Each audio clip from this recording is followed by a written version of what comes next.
Je vous propose qu'on commence une nouvelle série autour de la vie d'un homme que nous connaissons tous, mais que nous allons essayer de décliner en 4 temps. Ce personnage de la Bible, c'est Jacob. Jacob est certainement l'un des plus connus, il fait partie des patriarches. Et dans l'histoire de Jacob, il y a une expression qui revient souvent, notamment au début de sa vie. C'est Jacob se décrit lui-même comme décrit Dieu comme étant le Dieu de son père. Et ça sera le premier temps de notre réflexion. On va essayer de réfléchir autour de cette expression. Pourquoi Jacob appelait Dieu le Dieu de son père. Et quelles implications cette expression peut avoir dans notre vie. En fait, quand on regarde le parcours des patriarches, Abraham, Isaac et Jacob, on s'aperçoit que Jacob marque une rupture. Autant il y a eu un mimétisme extrêmement fort entre Abraham et Isaac, puisque quand vous lisez le livre de la Genèse, vous vous apercevez que ils avaient ils ont eu exactement le même parcours. Ils ont eu les mêmes difficultés de couple, il y a eu le même écart dans un pays étranger, il y a eu les mêmes difficultés avec un pharaon, il y a eu les mêmes problématiques, et la vie d'Isaac a été le parcours d'Isaac a été extrêmement semblable à celui d'Abraham. Mais arrivé à Jacob, il va y avoir une rupture qui va s'opérer. Et finalement, dans toute la vie de Jacob, on s'aperçoit qu'il va se battre pour opérer cette rupture. Il va se battre pour que finalement il puisse bénéficier de ce que Dieu voulait lui donner, qu'il puisse rentrer dans un plan différent de celui de son père. Et ce thème m'a énormément parlé parce que je me suis aperçu que pour les enfants de chrétiens notamment, c'était un vrai challenge que Dieu devienne leur propre Dieu et non plus le Dieu de leur père.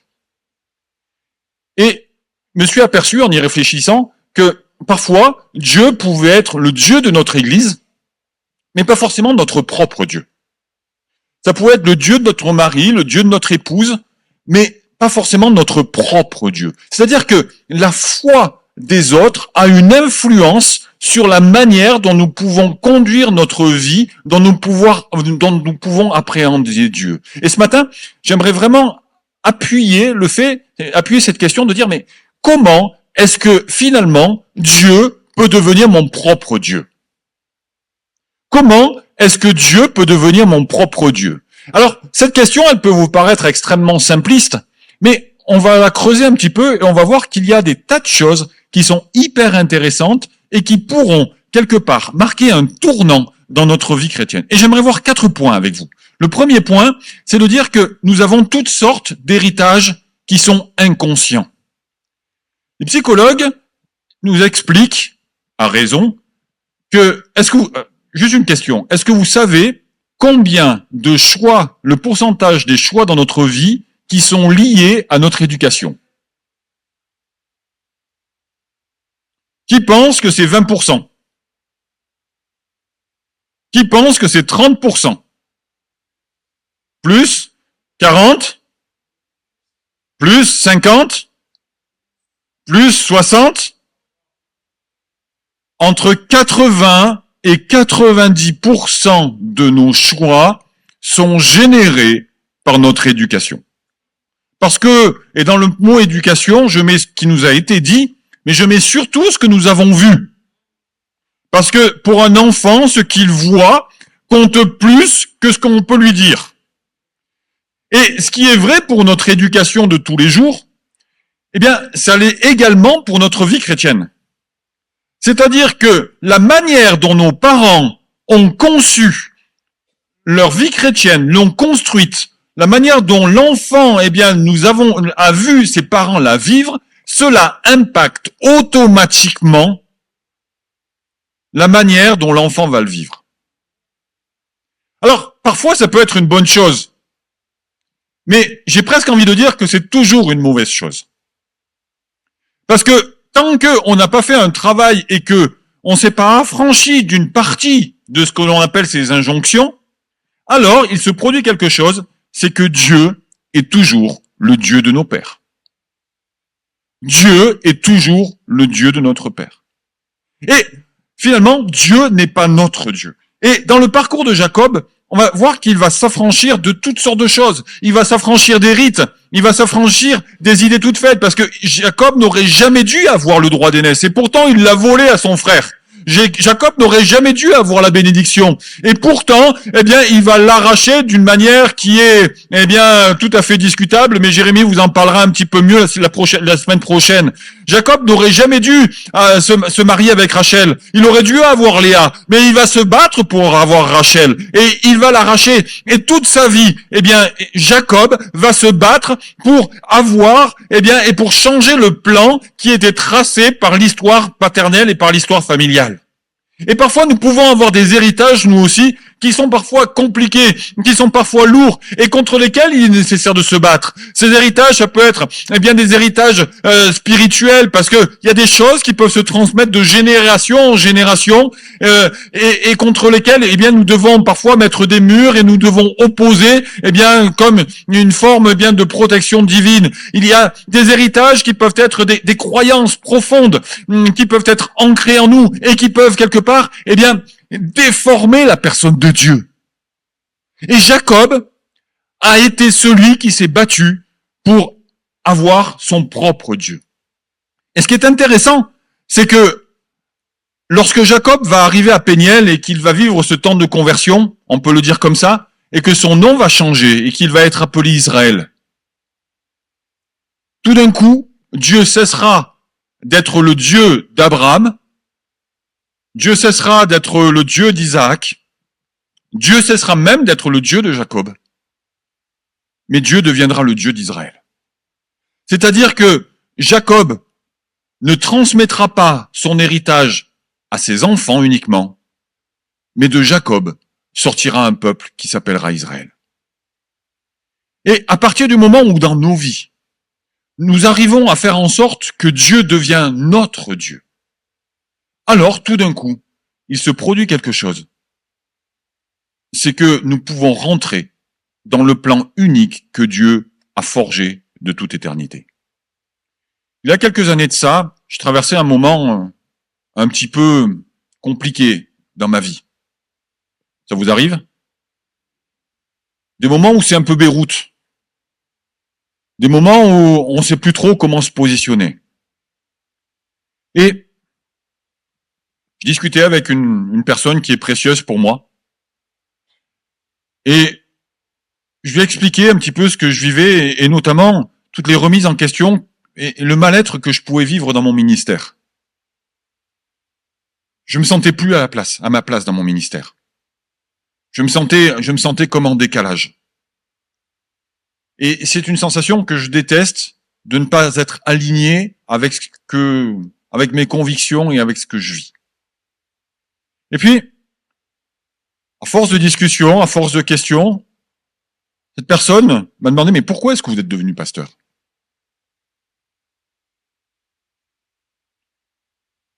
Il y a eu un grand blanc. La réponse la plus facile, c'était de dire parce que j'ai été appelé par Dieu. Mais cette réponse n'arrivait pas à sortir de ma bouche. Et tout d'un coup, au fond de mon être, est montée une réalité. Je suis devenu pasteur parce que mon père l'était. Et pendant 12 ans, 13 ans, 14 ans de ma vie, en réalité, je n'étais pas rentré dans le ministère parce que Dieu m'y avait appelé, bien que ce soit le cas. Mais j'y étais rentré, j'avais répondu à l'appel de mon père. Et là, cette personne m'a dit, mais qu'est-ce que tu veux en faire de ça? Je lui ai dit, j'ai deux choix. J'étais dans ce bureau là-bas. Soit j'arrête, soit je re-rentre dans le ministère pour Dieu. Il m'a dit, mais qu'est-ce que tu veux faire? J'ai réfléchi. J'ai pris une feuille de papier. Et j'ai rédigé un contrat entre Dieu et moi. En disant, que je signais un CDI avec Dieu, mais que cette fois c'était réellement avec lui. Dieu est devenu celui qui m'a envoyé. Et c'est lui que je sers maintenant.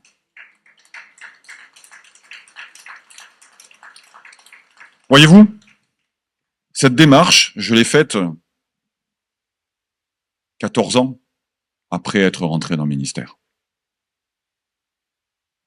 Et je crois que dans nos vies chrétiennes, il y a des moments où on peut se poser cette question. Est-ce que Dieu est réellement mon Dieu? Ou est-ce que c'est le Dieu de la personne qui m'a emmené à Christ? Est-ce que c'est le Dieu de mon église? Est-ce que c'est le Dieu de mes parents? Est-ce que c'est le Dieu de mon petit ami? Est-ce que c'est le Dieu dont on m'a parlé? Est-ce que Dieu est mon Dieu? Et quand on regarde un petit peu l'évolution, dans l'Ancien Testament, Dieu était toujours le Dieu d'Israël. Puis Jésus arrive dans le Nouveau Testament. Et il a cette phrase que j'aime beaucoup, où il dira souvent, il dira, on vous a dit, vos pères vous ont dit, mais moi, je vous dis. C'est-à-dire que Jésus va opérer un changement, va opérer une rupture, en disant, jusqu'à présent, la tradition vous disait ce qu'il fallait faire. Jusqu'à maintenant, vos pères vous disaient ce qu'il fallait faire. Jusqu'à maintenant, on vous mettait comme dans un rail, finalement, où vous n'aviez pas le choix. Et il faut savoir que les enfants israélites, quand ils naissent, eh bien, je crois que c'est jusqu'à l'âge de 12 ans, ils doivent connaître le Pentateuque par cœur. Parce que nous, aujourd'hui, on a des écrits, mais eux, ils n'en avaient pas. Donc, la transmission, la foi était une culture qui se transmettait à l'oral et les enfants la prenaient par cœur. Il y avait comme un rail culturel qui guidait les enfants vers le judaïsme et vers Yahvé, quoi. Et Jésus, il arrive en disant, ok, on vous a dit, mais moi, je vous dis. Et quelque part, Jésus, il arrive et puis il fait sortir ces hommes et ces femmes du rail du judaïsme pour les guider vers le rail du christianisme.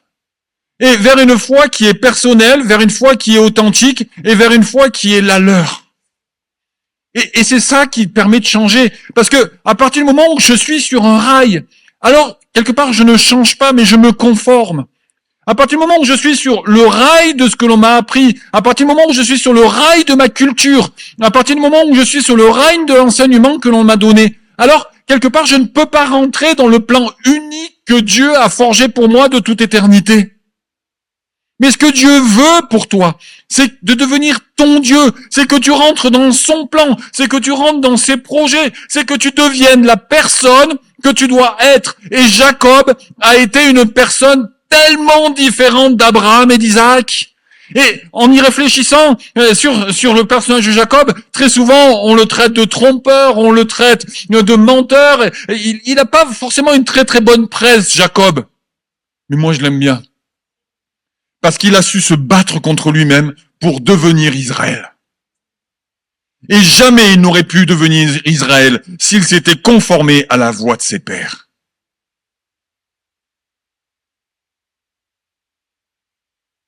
Qui est Dieu pour toi? Quel est le pourcentage dans ta foi ou dans ta conception de Dieu qui est encore, et je le mets entre guillemets, pollué par des choses que tu n'as pas challengées?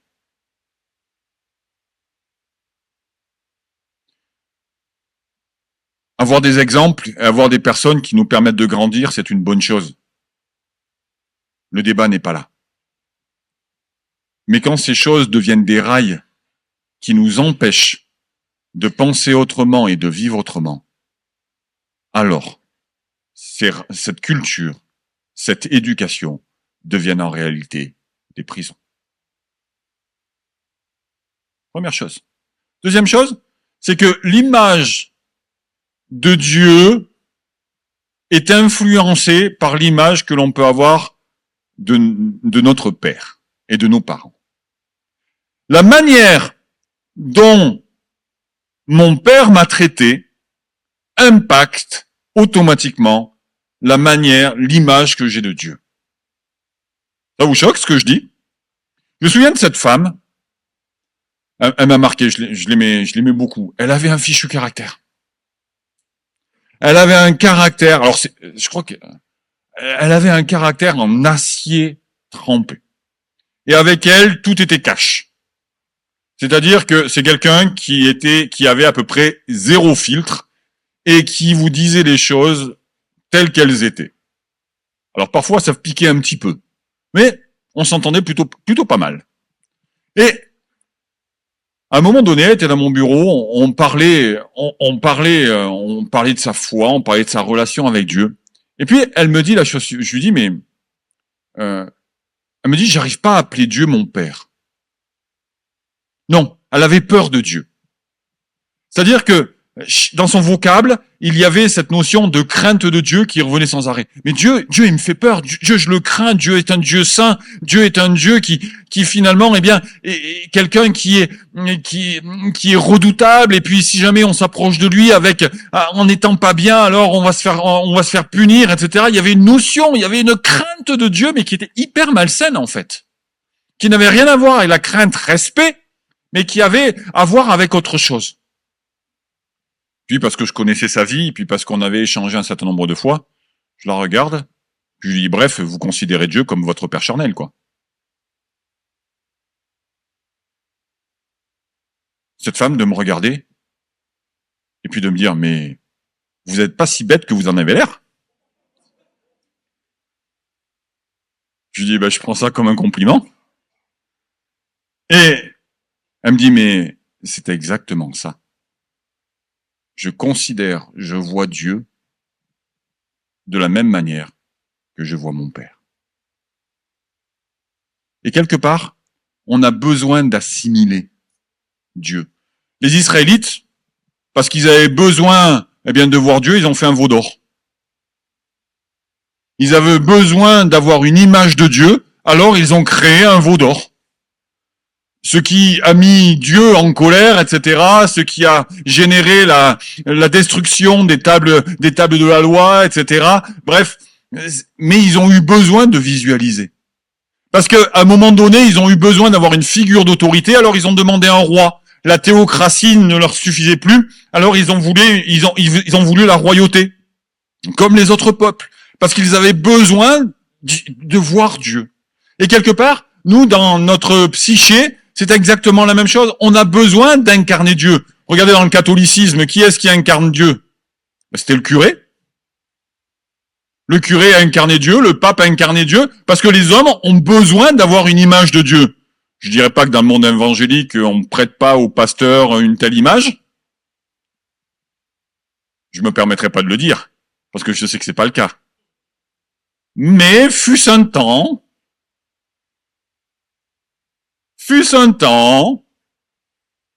peut-être que la prière du pasteur avait un petit peu plus de poids que la prière d'un kidam. Ce qui signifiait qu'il avait une proximité avec Dieu un peu plus... Enfin bon, bref, passons. C'est pas le débat. Mais on a besoin d'avoir une forme de représentation de Dieu.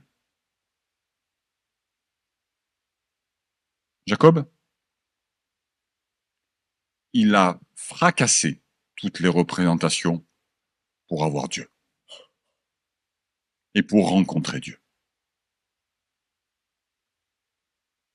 Voyez-vous, Jésus le dira que mauvais comme on est, si on est capable de donner des bonnes choses, à combien plus forte raison, ou c'est un peu petit, à combien plus forte raison, le Dieu magnifique et le Dieu bon, qui est notre Père, nous donnera le Saint-Esprit. Jésus fera lui-même l'assimilation. Et Jésus dira, vous qui êtes des pères, qui donnez de bonnes choses, alors que vous avez un cœur qui est potentiellement mauvais. Faites confiance à Dieu pour vous donner de bonnes choses.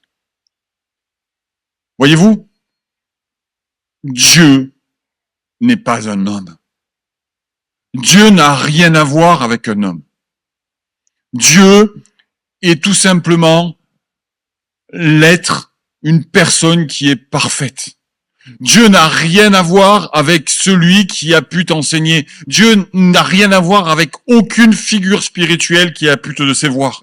Dieu est tellement différent. Et ce qui nous blesse dans la vie chrétienne, c'est que très souvent, il y a des figures spirituelles qui, à un moment ou à un autre, peuvent générer du mal dans notre vie, peuvent générer du mal dans notre cœur. Et nous l'assimilons à Dieu.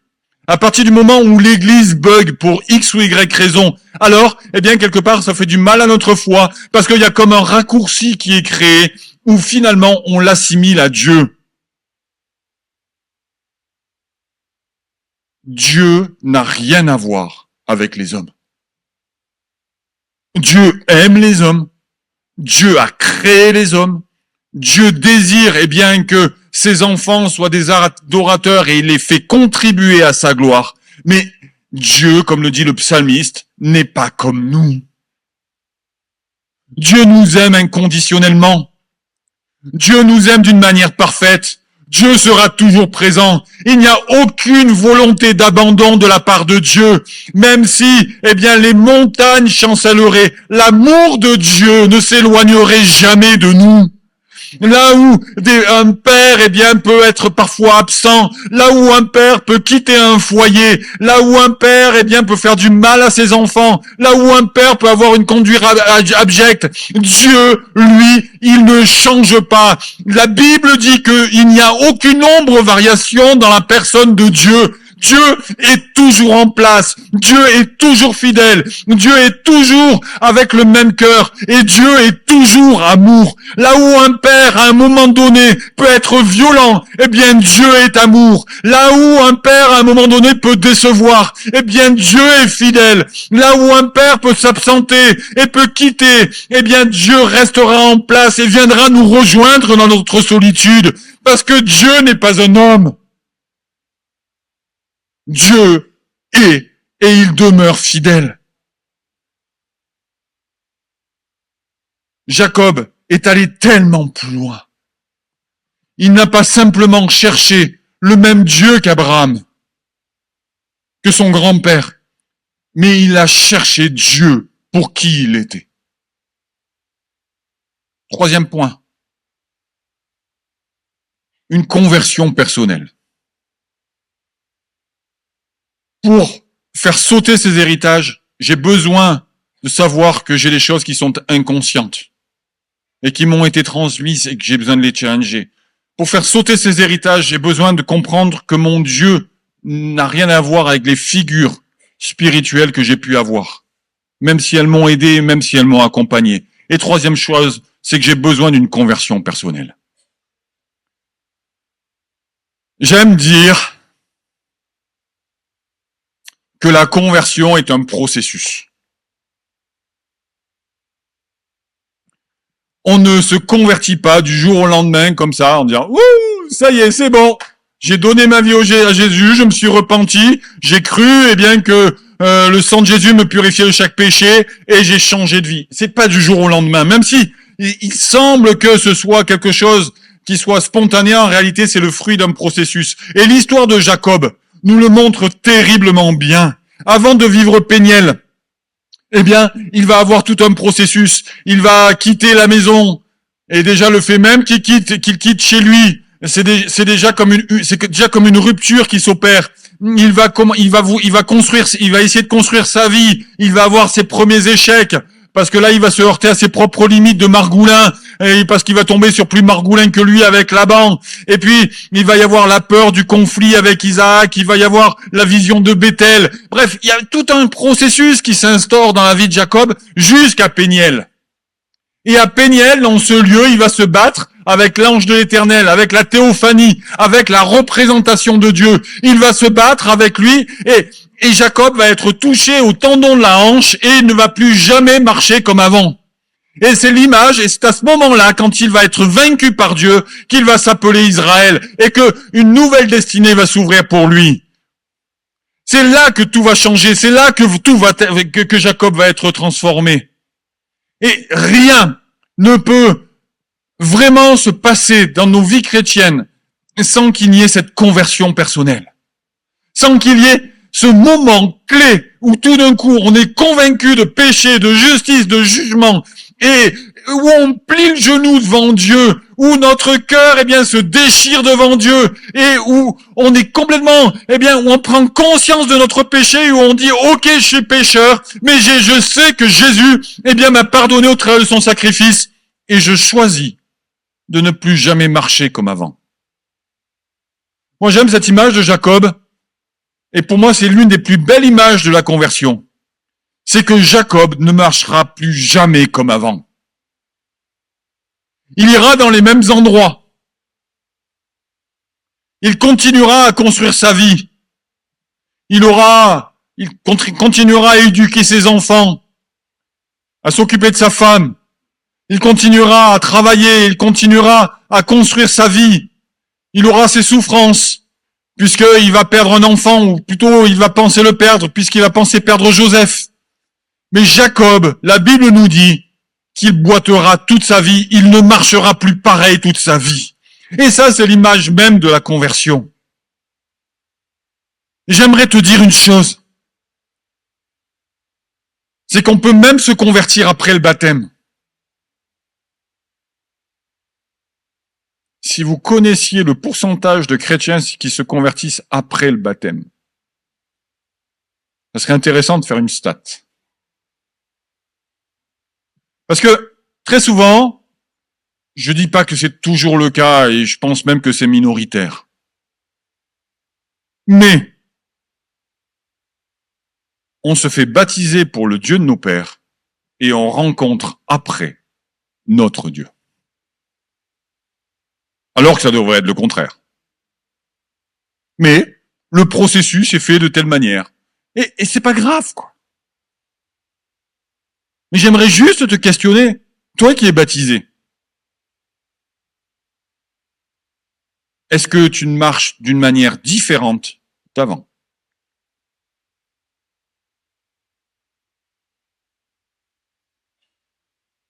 Est-ce que tu marches d'une manière différente d'avant?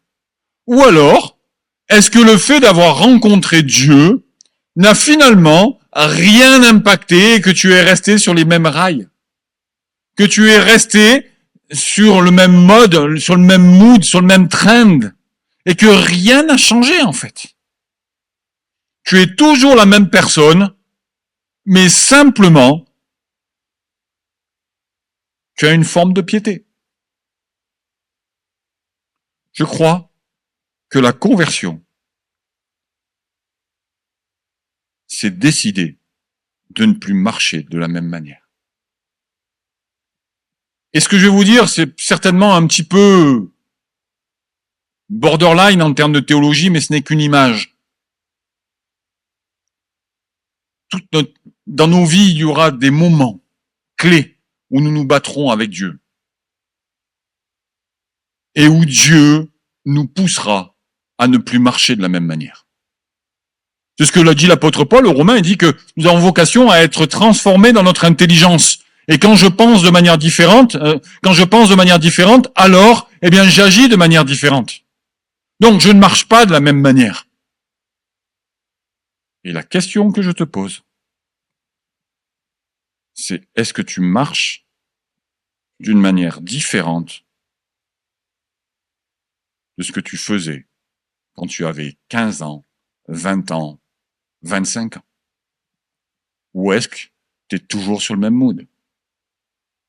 Tu es sur le rail de ton éducation, tu es sur le rail de ton enseignement, tu fais exactement la même chose, et puis rien n'a bougé. Et même pire que ça, quand ça bouge, c'est presque de l'hérétisme.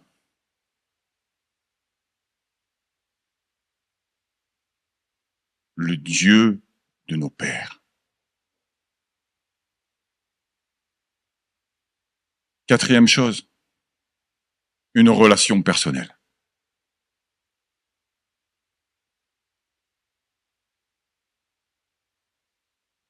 Derrière ce terme de relation, on peut mettre tellement de choses. J'avais 5 points, mais j'ai plus le temps.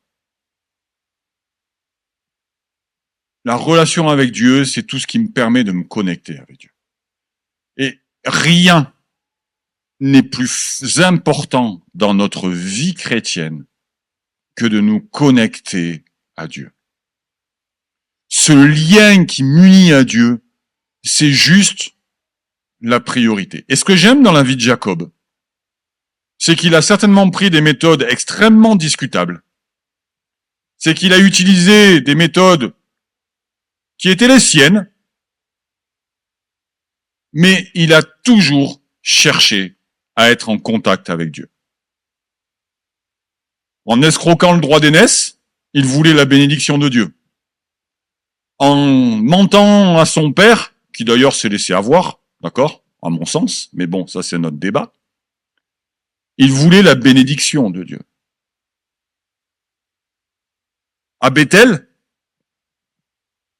il a cette vision de Dieu avec les anges qui montent et qui descendent, et qui sont pour moi la plus belle image de la connexion qui peut exister.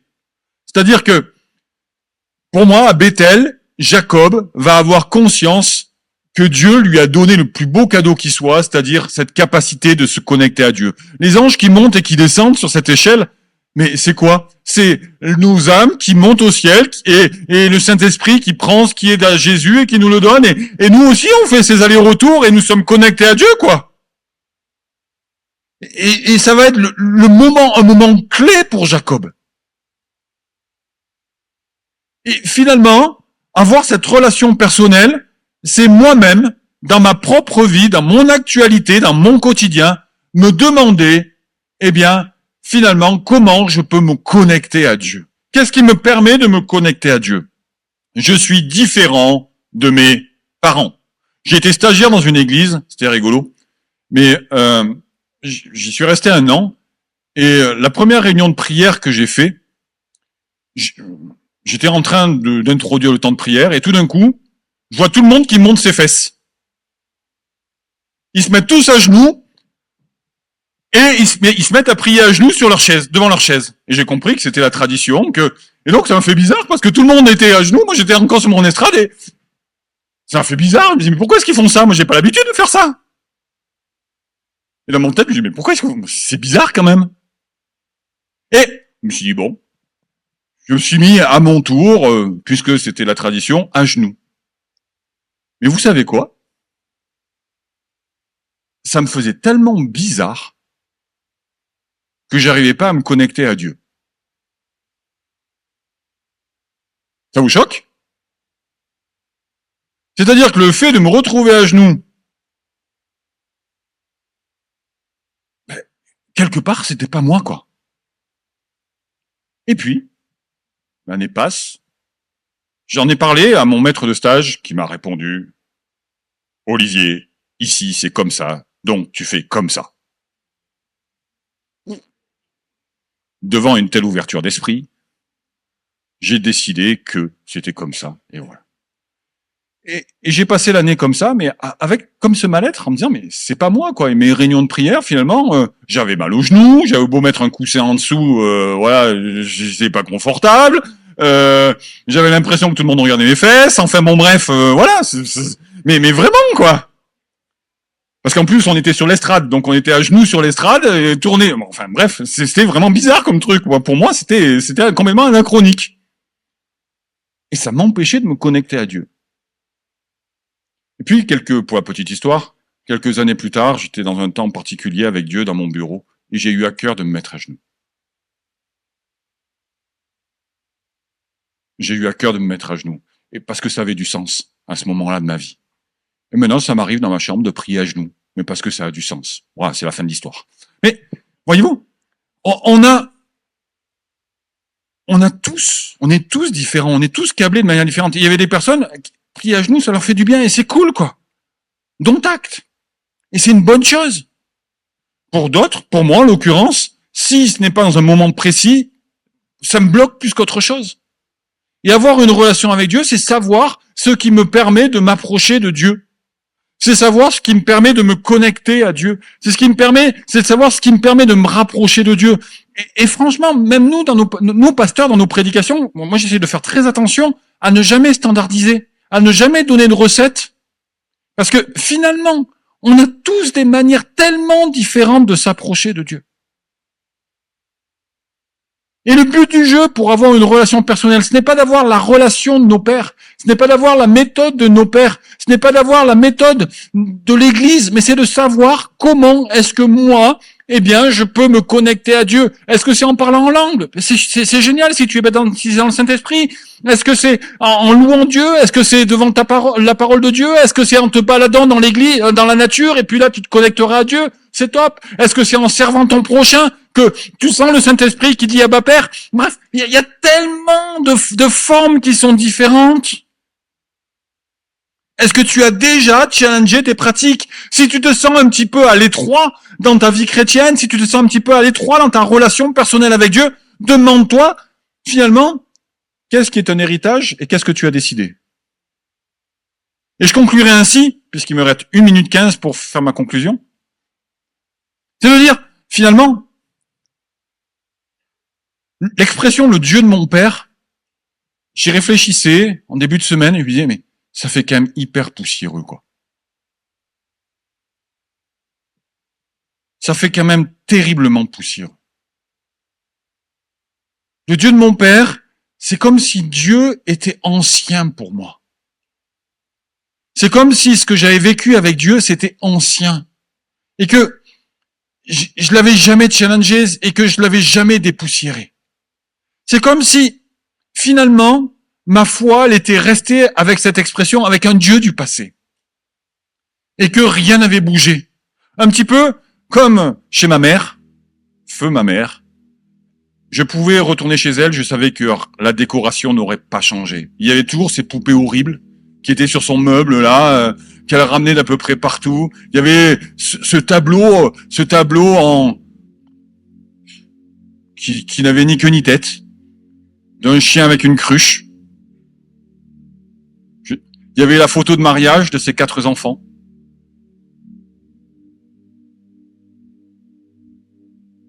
Il y avait le même meuble, il y avait la même odeur. C'était chez moi, c'était chez ma maman. Mais c'était dans l'ancien chez moi. J'aimais y retourner parce que j'y avais mes repères, parce que j'y avais mes bases. Mais ma vie, elle était ailleurs. Eh bien, voyez-vous, l'expression le Dieu de mon père, ça m'a fait penser à ça. C'est que, oui, nous avons un endroit où on se ressource. Notre passé, notre baptême, nos expériences. Mais Dieu nous appelle à ce que le Dieu de notre Père devienne notre Dieu aujourd'hui. Celui derrière lequel on marche. Celui qui nous accompagne. Celui avec lequel on a tissé une relation qui nous correspond et qui est à nous.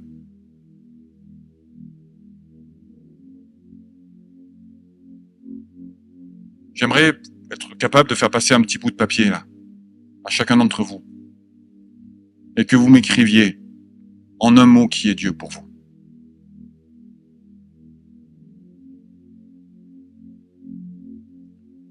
Moi, je mettrais ami. Qu'est-ce que tu mettrais? Certains mettraient celui qui me guérit,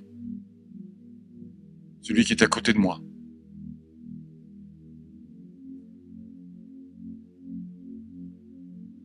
Celui qui pourvoit.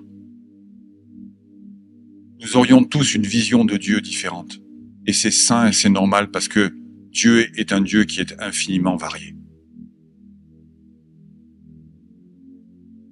Puis cette conception, elle évolue au fil de ce que nous pouvons vivre. Aujourd'hui, je dirais que Dieu est mon ami.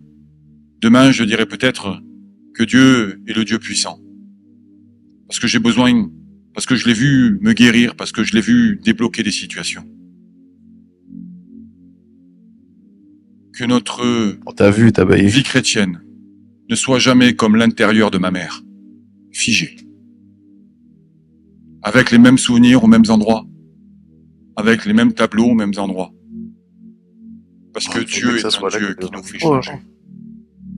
Dieu est un Dieu qui nous transforme. Dieu est un Dieu qui nous sort des rails. de manière à nous guider dans son plan. Et je te le redis, le plan que Dieu a pour toi, il est unique. Tu es unique dans la création de Dieu. Tu es unique dans l'intellect de Dieu. Tu es unique dans les plans de Dieu. Anne-Françoise et Grégoris ont la même mère. Dieu les bénisse.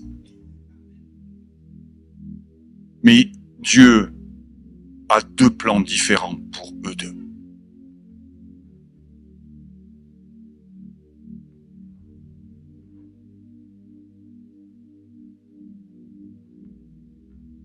Ça sent la poussière dans ta vie.